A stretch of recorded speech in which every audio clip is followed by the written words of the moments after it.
The sound of tearing. Not violent, not fast, patient, methodical.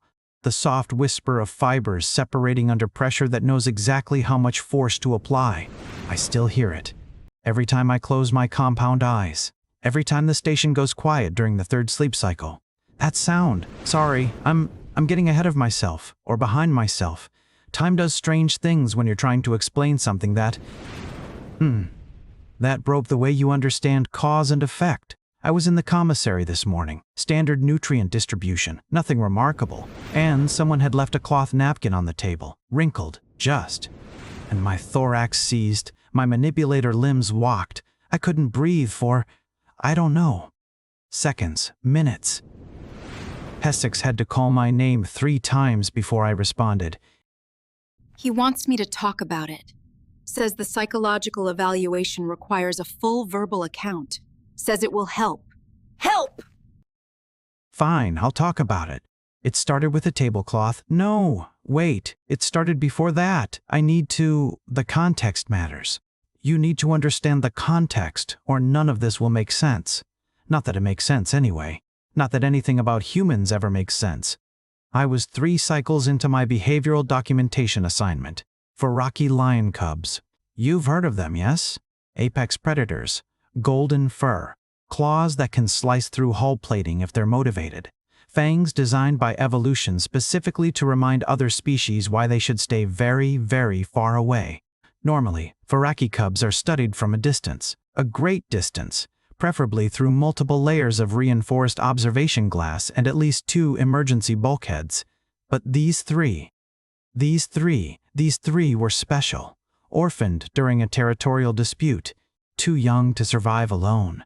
Too valuable, genetically, diplomatically, scientifically, to let die.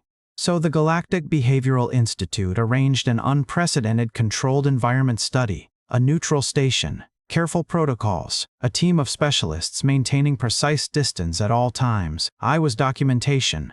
I watched. I recorded. I maintained the exact distance specified in 17 different safety regulations. And then there was Margot. Margot wasn't supposed to interact with the cubs. That's the part I keep coming back to.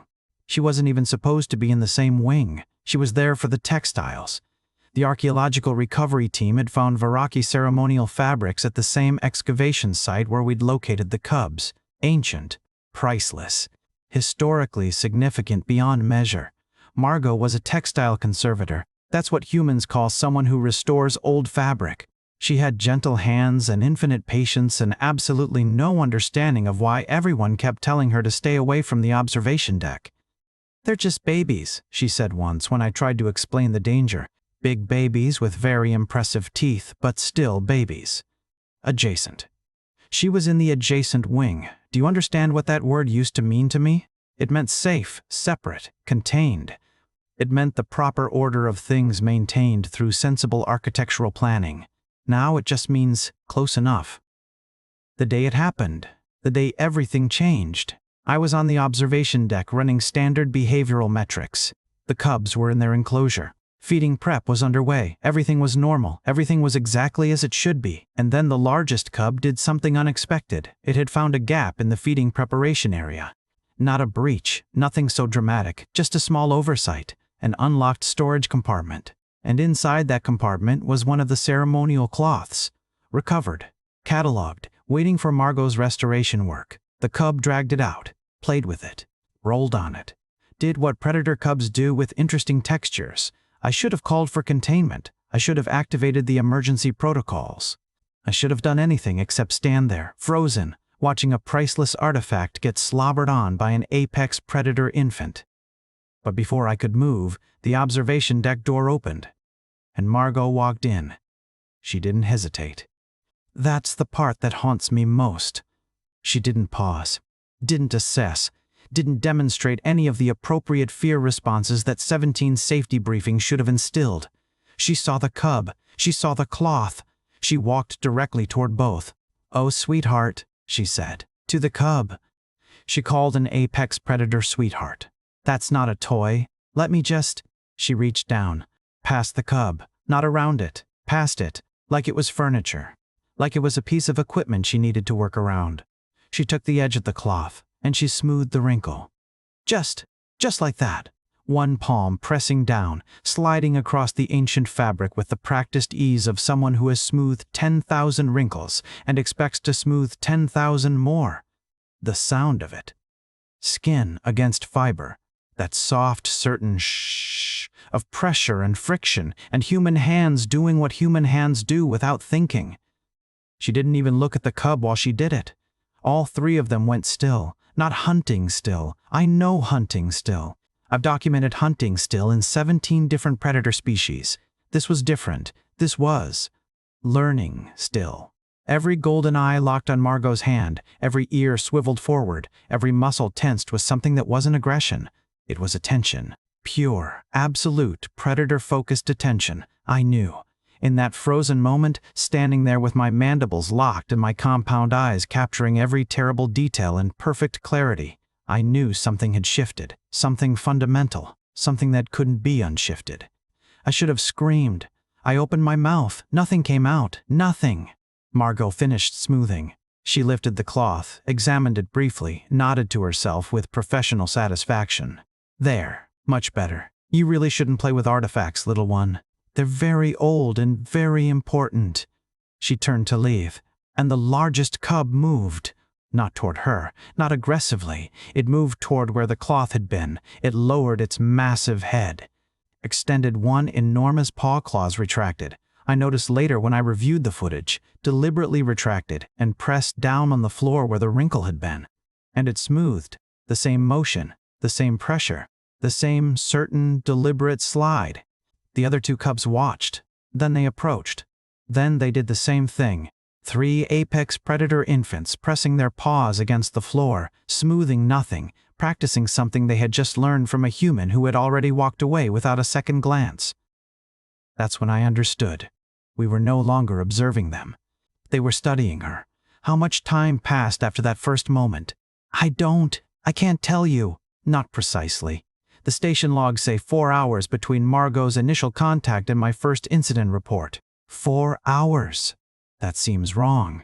It felt like minutes. It felt like years. Time does that, I've learned. Stretches and compresses around trauma like fabric bunching under pressure. Like a wrinkle. Sorry. I keep making these connections now. Everything circles back. Everything folds into itself. I know I filed a report. I don't remember writing it. I must have because it exists, because Hessex quoted portions of it back to me during our first evaluation session. Apparently, I used the word concerning 14 times. He counted. He thought it was significant.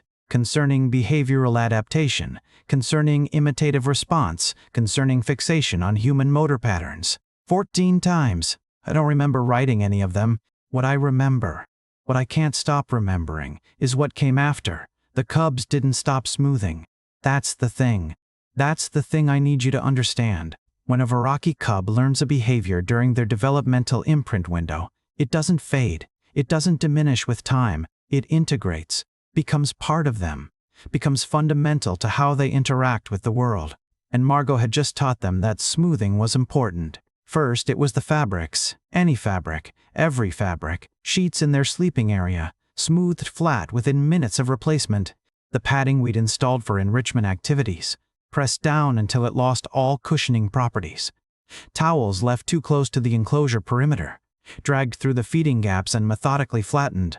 I watched it happen in real time, documented every instance, used clinical terminology because that's what we do, isn't it? We use precise words to create distance between ourselves and the things we're describing. Repetitive tactile manipulation of textile surfaces. That's what I wrote. What I saw was 3 predator cubs spending hours, pressing their massive paws against anything soft, over and over, making that same smooth, sliding motion Margot had demonstrated once, without even thinking about it. Then they discovered each other. I'm sorry, I need to... Give me a moment. The grooming started on day 2. Normal grooming at first. Vorraki cubs groom each other as social bonding, tongues and teeth and gentle nibbling. Standard behavior. Well documented. Nothing concerning. But then it changed. The largest cub, the first one to imitate, started smoothing its sibling's fur instead of grooming it.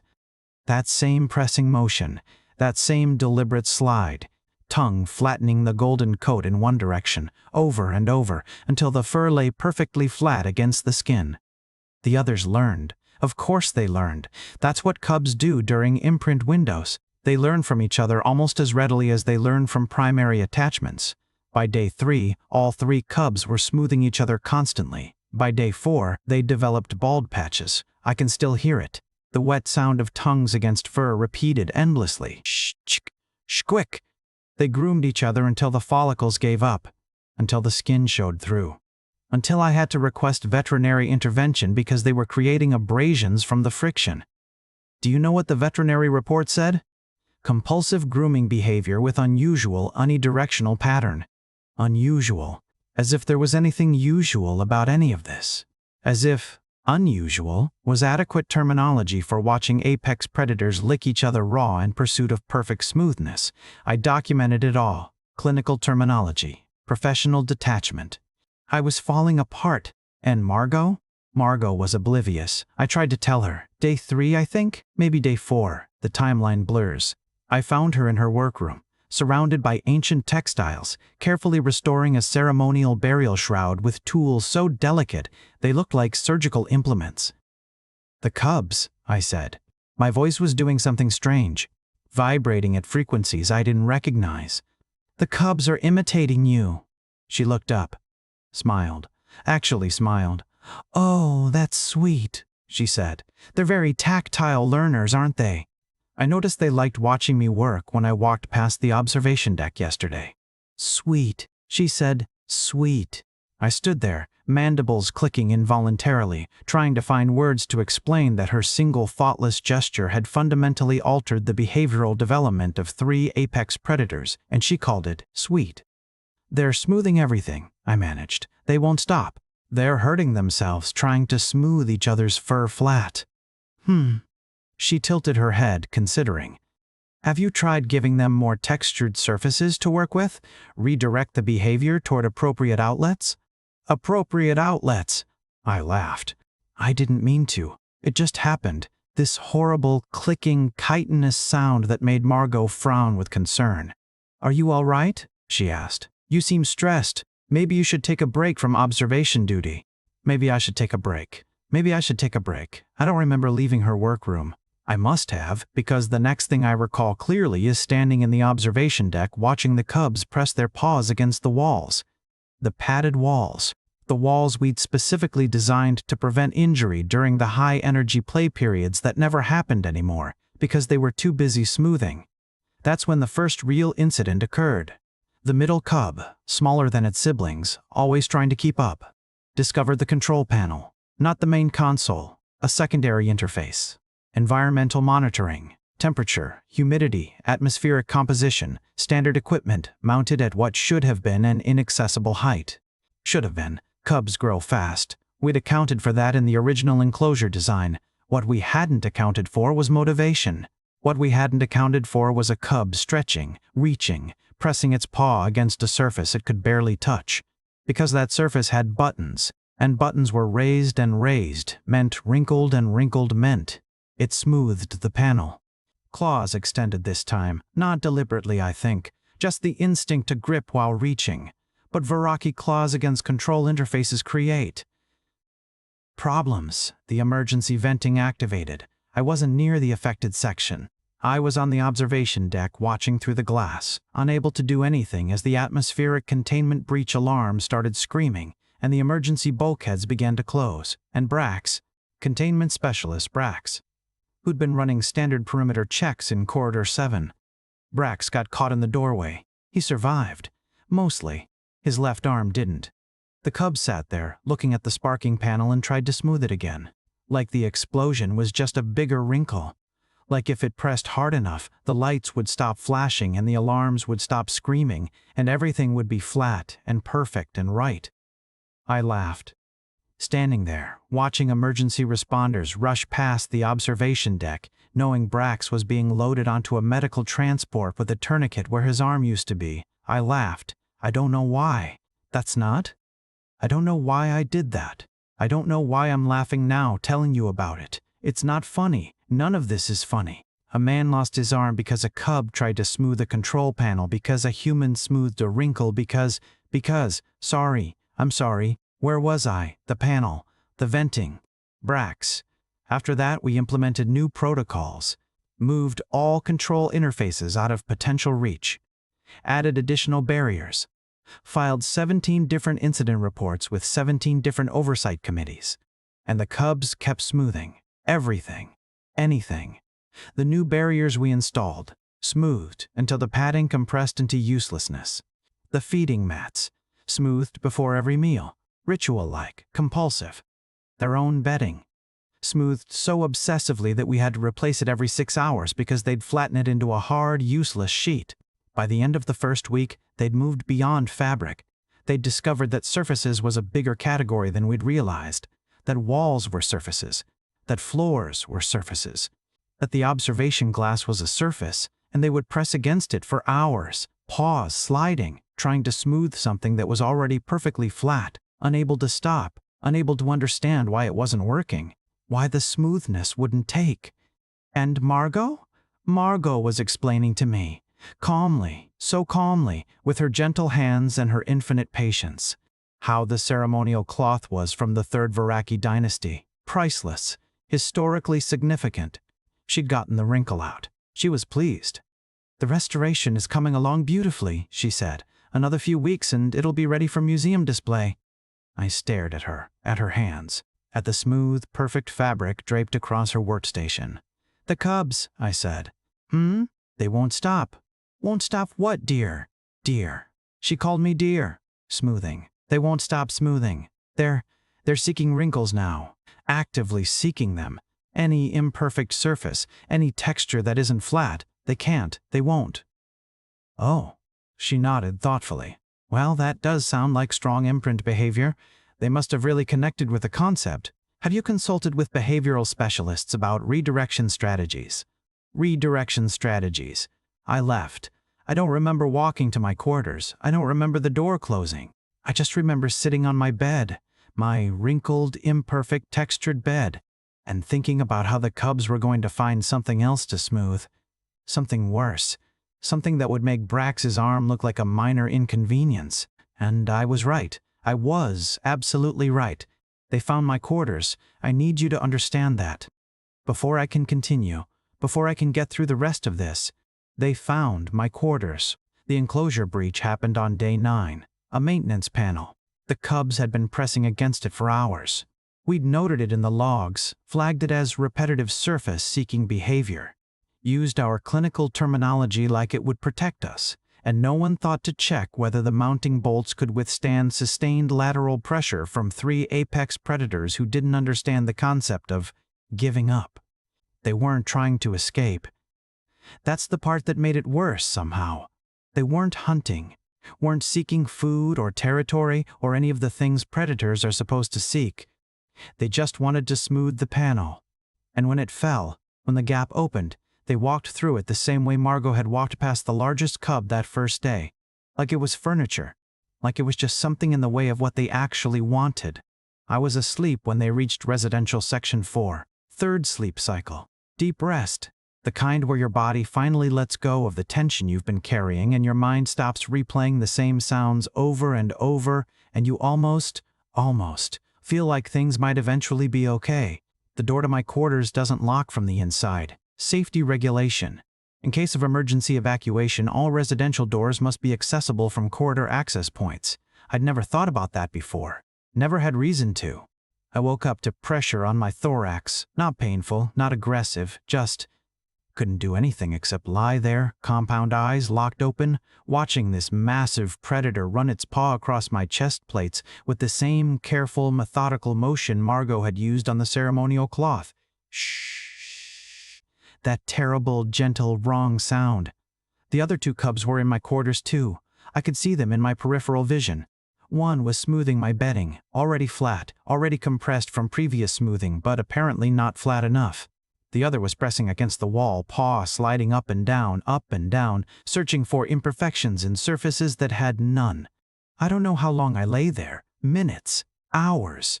Time does that thing again, stretching and compressing, becoming meaningless. Eventually, the largest cub seemed satisfied. It lifted its paw, looked at me with those golden eyes, not predatory, not hungry, just assessing, checking its work, making sure the smoothing had taken. Then it moved to my desk, started pressing down on my research documents. I found my voice somewhere in the back of my throat. This thin, reedy clicking sound that barely qualified as speech. Help. That's all I could manage. Just the one word, over and over. Help. Help. Help. Security response time was 11 minutes. I know because I counted. Every second, every heartbeat, every soft shh of cub paws against surfaces that didn't need smoothing. 11 minutes. The cubs didn't resist when containment finally arrived. They weren't aggressive. They just looked back at my quarters as they were guided away, like they couldn't understand why anyone would interrupt such important work. I didn't leave my bed for 6 hours after that. Couldn't. My limbs wouldn't cooperate. My mind keeps, replaying that pressure on my thorax, that gentle, terrible weight. They were trying to help me, I think. In their way, in their broken, imprinted, Margot-shaped way. They saw wrinkles in my carapace joints, imperfections in my resting position, things that needed to be smoothed. They were trying to make me perfect. I screamed, eventually. Alone in my quarters, hours after everyone had gone, I screamed until my vocal apparatus gave out, until all I could produce was this dry, clicking rasp. It didn't help. Nothing helps. The behavior escalated after that. Of course it did. Everything escalates. That's the nature of compulsion, of obsession, of minds that have learned something too well and can't unlearn it, no matter how much damage it causes.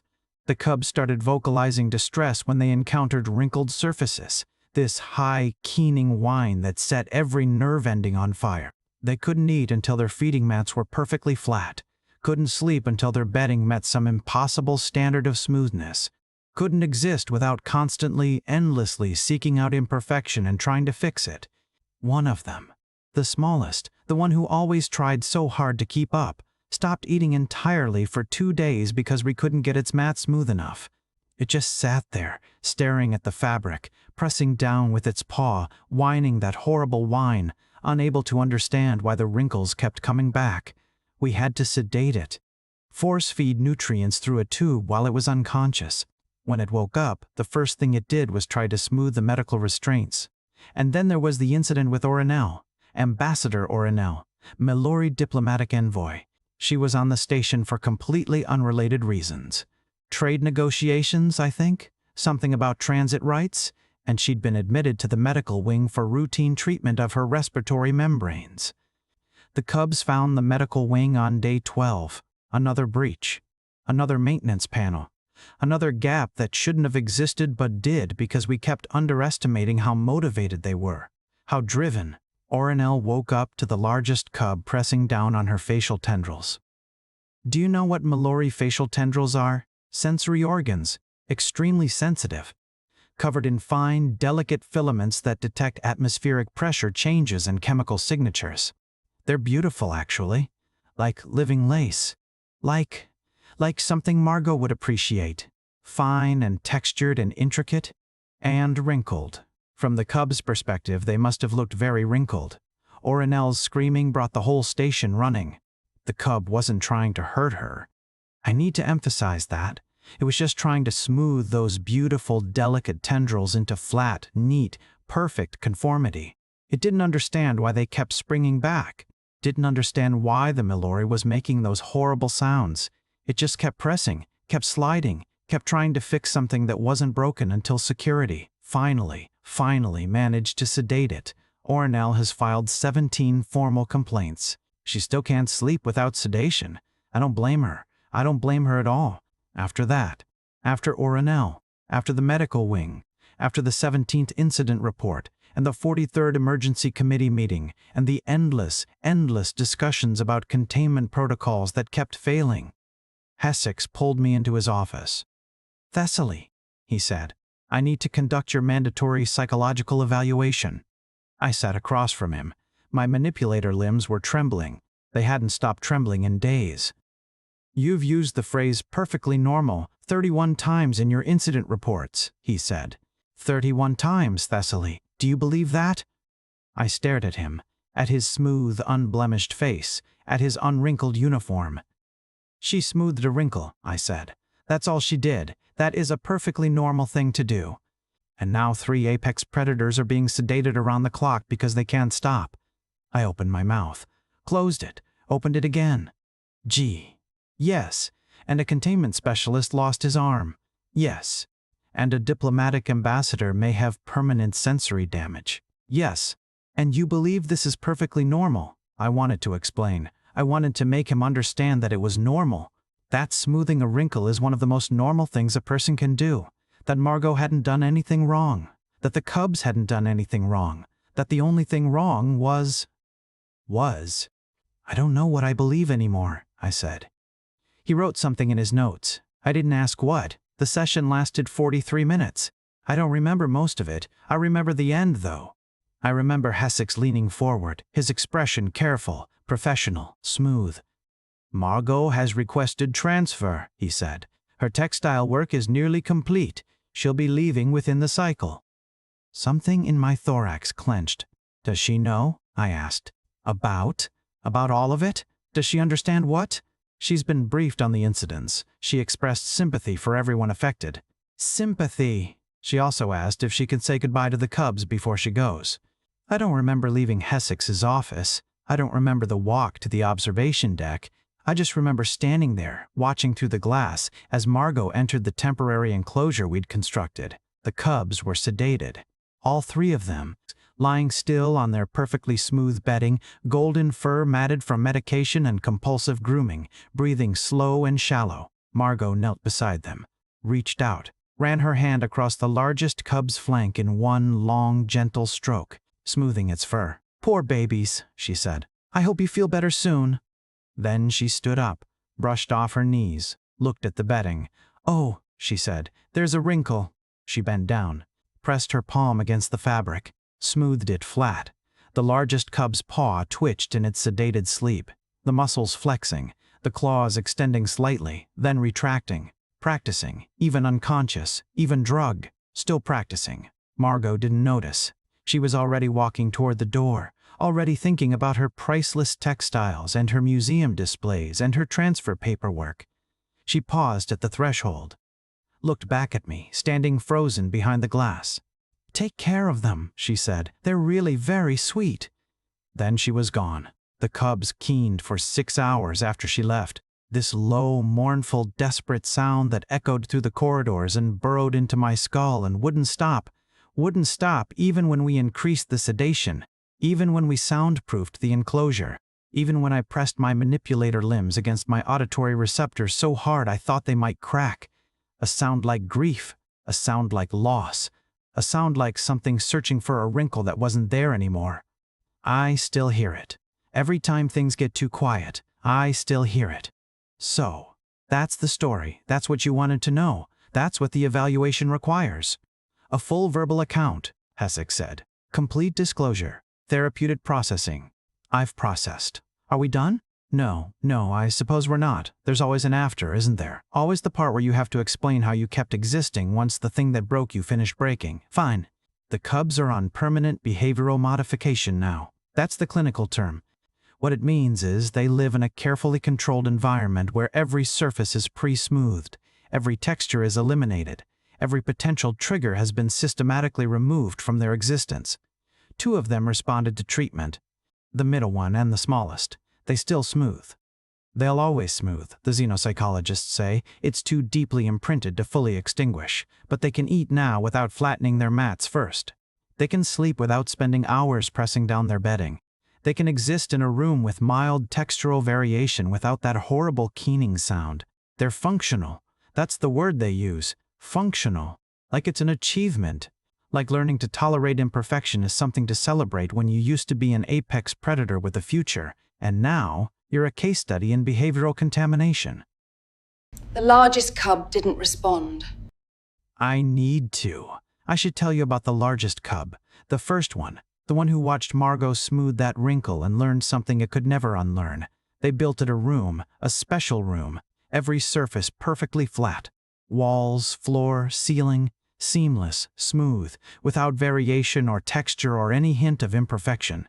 They spent 3 weeks designing it, consulting with engineers and xenopsychologists and material specialists, creating the most perfectly smooth environment ever constructed for a living creature. The cub smooths it anyway. Every day, every hour, constantly. It paces the perimeter of its perfect room, pressing its paws against surfaces that cannot possibly be smoother, searching for wrinkles that don't exist, trying to fix something that was never broken. Preventatively, the specialists say. It's smoothing preventatively, making sure the flatness stays flat, guarding against the possibility of future imperfection. They made up a term for it. Perfectionist imprint fixation. 3 words that took 17 researchers 4 months to agree upon. 3 words that mean a cub who learned one thing too well from a human who was just doing her job. That's how we cope, isn't it? We name things, we create terminology, we build clinical frameworks around experiences that shattered us so we can hold the pieces without cutting ourselves. Perfectionist imprint fixation. I've been diagnosed with something too. Post-traumatic hypervigilance with sensory-triggered dissociative episodes. 11 words. Essex was very thorough. What it means is, I can't look at wrinkled fabric without my thorax seizing. What it means is, I iron my sheets 4 times before sleeping, every night, 4 times, and then I check them again. And sometimes I check them a 3rd time because, what if I missed something? What if there's a crease I didn't notice? What if I've become like them? That's the part no one warned me about. The part that isn't in any of the incident reports or evaluation summaries or clinical frameworks. How the thing that breaks you also shapes you, how you absorb it, how you become a little bit of what you witnessed, carrying it forward, unable to put it down. I don't work with cubs anymore, any species, any developmental stage. I transferred to botanical xenobiology 6 cycles after Margot left. Plants don't imprint.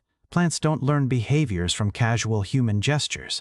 Plants just grow toward light and absorb nutrients and exist without the capacity to be fundamentally altered by watching someone smooth a wrinkle. I like plants now. I find them restful. My new colleagues think I'm strange. I catch them watching me sometimes, exchanging glances when I spend too long arranging my workspace, or when I flinch at the sound of fabric rustling, or when I laugh at things that aren't funny. I do that now. Laugh at things that aren't funny. It just happens sometimes. This clicking, chitinous sound that doesn't match anything I'm feeling. My therapist says I'm processing. I told her the cubs are processing too. The largest one, in its perfect room, pressing its paws against flawless walls. Processing. Working through its imprint, trying to make sense of something that will never make sense. She didn't laugh, neither did I, actually. I just said it. Just let the words come out and sat there in the silence afterward, wondering why I thought it would be funny. Margot sent me a message 3 cycles after she left. You should know about that. The message. She'd heard about the cub's ongoing treatment. Someone on the station must have mentioned it. She wanted to check in, wanted to know how the darlings were doing. She included images, the ceremonial cloth, fully restored, displayed in a museum on Kelleth Prime under climate-controlled glass with a small plaque explaining its historical significance. 3rd Vorraki dynasty, recovered from archaeological site 7 Gamma, preserved through the dedicated efforts of textile conservator Margot Delancey. She was proud, genuinely proud. She'd saved something ancient and beautiful. She'd done her job with skill and patience and care. She'd left the station knowing she'd made a positive contribution to galactic cultural heritage. I haven't opened a message from a human since. I know it's not fair. I know Margot didn't do anything wrong. I know humans can't help being what they are any more than the cubs can help being what Margot made them. I know I should be rational about this. Professional. Capable of separating one human's actions from an entire species. But I see human hands now and I think about smoothing. I hear human voices now and I think about sweetheart and poor babies, and they're really very sweet. I watch humans move through the station. The new station, the one I transferred to, the one without any cubs or ceremonial textiles or observation decks, and I wonder what they're going to teach. what casual gesture they're going to make, what perfectly normal thing they're going to do that's going to rewire someone's brain without them even noticing. They don't mean to. That's the worst part. They never mean to. Margot didn't mean to create 3 perfectionist imprinted apex predators. She just smoothed a wrinkle. Brax didn't mean to lose his arm. He was just doing perimeter checks. Oronel didn't mean to have her sensory organs damaged. She was just sleeping in a medical bay. None of us meant for any of this to happen. And it happened anyway. That's what humans do. They exist in the universe, doing perfectly normal human things, and the universe rearranges itself around them in ways they never intended and can't comprehend. I think about that a lot. I think about Margot in some other system now, restoring some other priceless artifact, smoothing some other ancient fabric with her gentle, patient hands. I think about what she might be teaching without knowing it, what creature might be watching, what imprint might be forming right now, in this moment, while she hums to herself and focuses on her work and doesn't notice the golden eyes tracking her every movement. I think about that, and I smooth my sheets again. 4 times, 5 times, 6. If you work with humans long enough, you will have your own story. That's what I want to tell you. That's the thing I need you to understand. The thing that matters more than all the incident reports and clinical frameworks and carefully constructed terminology. Something small they did. Something perfectly normal to them. Something they won't remember, an hour later, a day later, ever. And you will spend the rest of your career trying to smooth out what it did to you. It won't work. You'll press down on the memory. You'll try to flatten it. You'll run your thoughts across it over and over, methodical, patient, certain that if you just apply enough pressure, if you just find the right angle, if you just keep trying, it will finally lie flat. It won't. But you'll keep trying anyway. That's the part they don't tell you. You'll keep trying.